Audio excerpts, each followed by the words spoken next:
Good morning. It is Thursday, and it is actually the Thursday after the ninth Sunday of Pentecost. Somehow I completely missed this devotional this last week. And so I thought, get caught up before tomorrow's needs to be posted. Today is last Sunday was the ninth Sunday after Pentecost.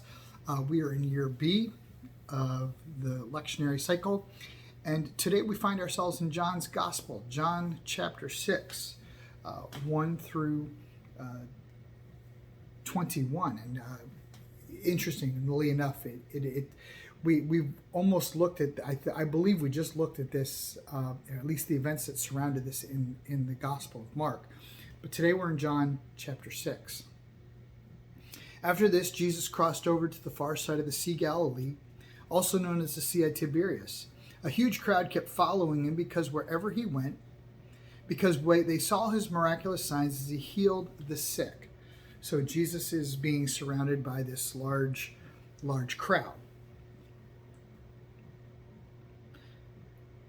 Then Jesus climbed a hill and sat down with the disciples around him. It is nearly time for the Jewish Passover celebration. Jesus soon saw a large crowd of people coming to look for him. Turning to Philip, he said, "Where can we buy bread to feed all of these people?" He was testing Philip, for he already knew what he was going to do.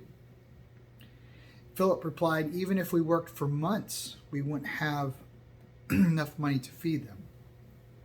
Then Andrew, Simon Peter's brother, spoke up. "There's a young boy here with 5 barley loaves and 2 fish, but what good is that with this huge crowd?" "Tell everyone to sit down," Jesus said. So they all sat down on the grassy slopes. So the men alone numbered about 5,000. Then Jesus took the loaves, gave thanks to God, and distributed them to the people.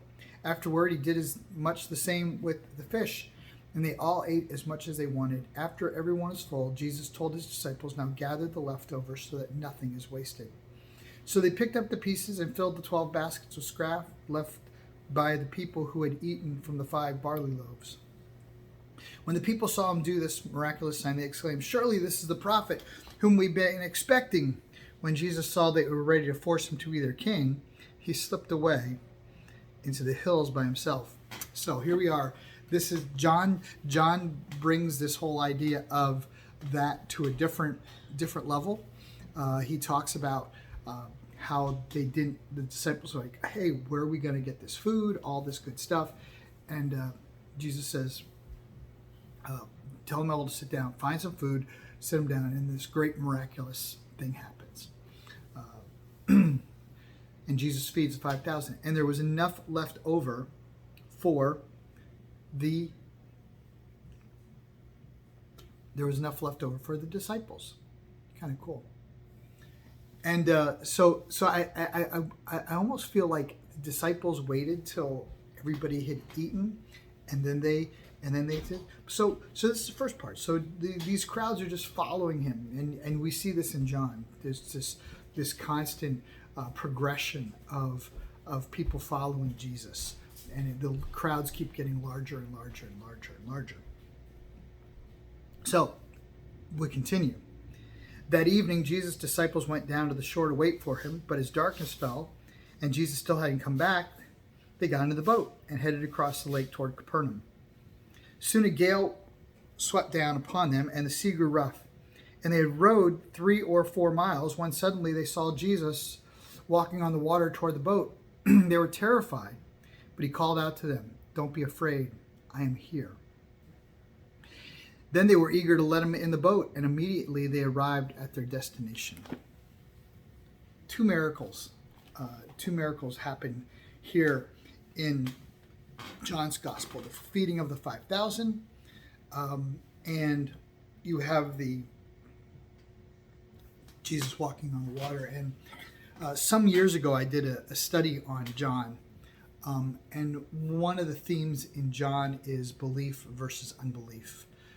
It's contrast all through the Gospel of John, and I think here we see that Jesus is really trying to increase the disciples' belief in who he is, because these miracles are primary. Yes, the miracles are somewhat for the people, but especially with the walking on the water, that is primarily for the disciples. It's not intended for the people, and they so so and once again we hear these words: "Do not be afraid. I am here." And I don't know what storm you might be going through.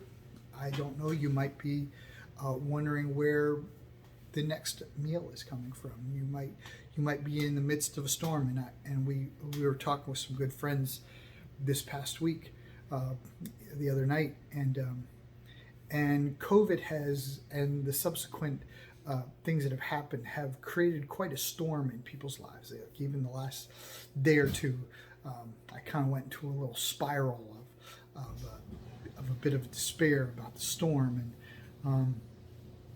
and I'm reminded of these words of Jesus: "Do not be afraid. I am here." And so, no matter what we're, no matter what we're going through, no matter what's going on around us, Jesus is here. He wants to be our comfort. He wants to be our guide. He wants us to acknowledge that He's here. So, the presence of Jesus, available in the feeding of the 5,000, available in the walking on the water. Jesus is here. Jesus is here. No matter what the storm, no matter the storm, Jesus is here. Go in peace to love and serve the Lord.